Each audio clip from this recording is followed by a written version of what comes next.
menandakan bahwa adanya kehadiran makhluk lain yang membawa energi negatif yang bisa mengakibatkan penghuni di dalam rumah tersebut mengalami pertengkaran, mendapatkan masalah, mendapatkan musibah. Dan biasanya ketika dua tanda tadi ada di sekitar kita, makhluk gaib yang datang itu adalah kiriman orang.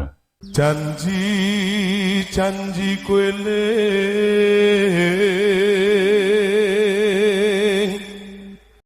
Salam Rahayu. Ketika mendapatkan masalah-masalah, musibah, dan lain sebagainya, yang selalu dikatakan pasti ini adalah cobaan. Tanpa kita sadari, kita sudah menunjukkan kesombongan kita. Sudah jelas difirmankan bahwa Tuhan akan mencoba hambanya yang beriman. Artinya bahwa ketika kita mengalami masalah-masalah, musibah, dan lain sebagainya, kemudian kita mengatakan bahwa ini adalah cobaan, secara tidak langsung, sadar ataupun tidak, sudah mengaku bahwa kita adalah orang-orang yang sudah beriman. Di dalam ajaran agama kita bahwa tidak hanya cobaan yang diberikan oleh Tuhan kita. Selain dari cobaan, ada teguran dan bahkan azab. Jadi tidak selamanya apapun yang kita alami itu adalah cobaan. Seharusnya ketika ada yang terjadi pada diri kita, masalah-masalah, musibah, dan yang lainnya, kita harus berpikir kembali kepada diri sendiri. Apa kesalahan-kesalahan yang sudah kita perbuat. Jadi jangan langsung mengatakan bahwa ini adalah cobaan. Ketika setiap masalah, setiap musibah yang kita alami, selalu kita anggap bahwa itu adalah cobaan, maka akan sangat sulit untuk kita memperbaiki kekurangan dan kesalahan kita. Nah, ini juga bisa menimbulkan masalah di dalam diri kita. Jadi bagaimana kita akan memperbaiki diri sementara kita tidak pernah tahu kekurangan dan kesalahan kita. Orang-orang yang mau berubah, yang bisa memperbaiki dirinya adalah mereka-mereka yang menyadari kekurangan dan kesalahan mereka. Ini penting untuk diingat bahwa setiap yang kita alami tidak lebih buah dari apa yang sudah kita perbuat. Jadi kenapa orang menjadi susah? Bisa saja karena memang kita salah memilih jalan. Jadi tidak selamanya apa yang kita alami, apa yang kita rasakan itu adalah cobaan. Saya akan coba menjawab pertanyaan dari para pemirsa yang menanyakan tentang apa ciri-ciri rumah yang memiliki energi negatif. Ada beberapa ciri-ciri atau tanda-tanda ketika di sekitar rumah ada energi negatif. Yang pertama, biasanya pada malam-malam tertentu timbul suara-suara yang aneh.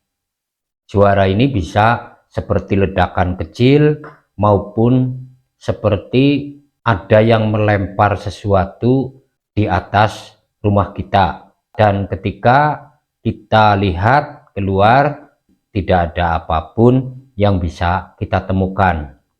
Ini bisa menjadi tanda bahwa memang rumah kita ada penghuni yang lain. Karena kita harus percaya bahwa selain manusia, tumbuh-tumbuhan, binatang, dan lain sebagainya, ada makhluk gaib. Mereka hidup berdampingan dengan kita, akan tetapi kita tidak bisa menyentuh ataupun melihat keberadaan mereka. Hanya orang-orang tertentu, orang-orang yang memiliki kelebihan khusus yang bisa menyentuh mereka dan menyaksikan keberadaan mereka. Kemudian tanda atau ciri-ciri yang kedua, tanaman di sekitar kita ada yang tiba-tiba mati dan biasanya itu gosong seperti terbakar.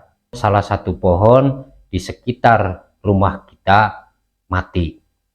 Ini juga bisa menandakan bahwa adanya kehadiran makhluk lain yang membawa energi negatif yang bisa mengakibatkan penghuni di dalam rumah tersebut mengalami pertengkaran, mendapatkan masalah, mendapatkan musibah, dan biasanya ketika dua tanda tadi ada di sekitar kita, makhluk gaib yang datang yang membawa energi negatif tersebut biasanya itu adalah kiriman orang. Jadi bukan keinginan dari makhluk gaib tersebut datang pada rumah tertentu. Kemudian tanda atau ciri-ciri yang ketiga, tiba-tiba kita mendapati gundukan tanah. Jadi sebelumnya kita tidak pernah melihat gundukan tanah. Jadi gundukan kecil seperti tanah yang sengaja ditaruh oleh seseorang. Ini juga bisa menjadi tanda-tanda atau ciri-ciri kita kedatangan makhluk gaib yang membawa energi kesialan atau energi negatif, atau kita melihat ada tanah berserakan di teras kita, padahal sore harinya kita sudah membersihkan teras kita. Keesokan harinya kita dapati ada tanah yang berserakan. Ini saja yang bisa saya sampaikan. Mudah-mudahan ini bisa bermanfaat, bisa menambah wawasan kita bersama. Terima kasih. Salam Rahayu. nganteni padha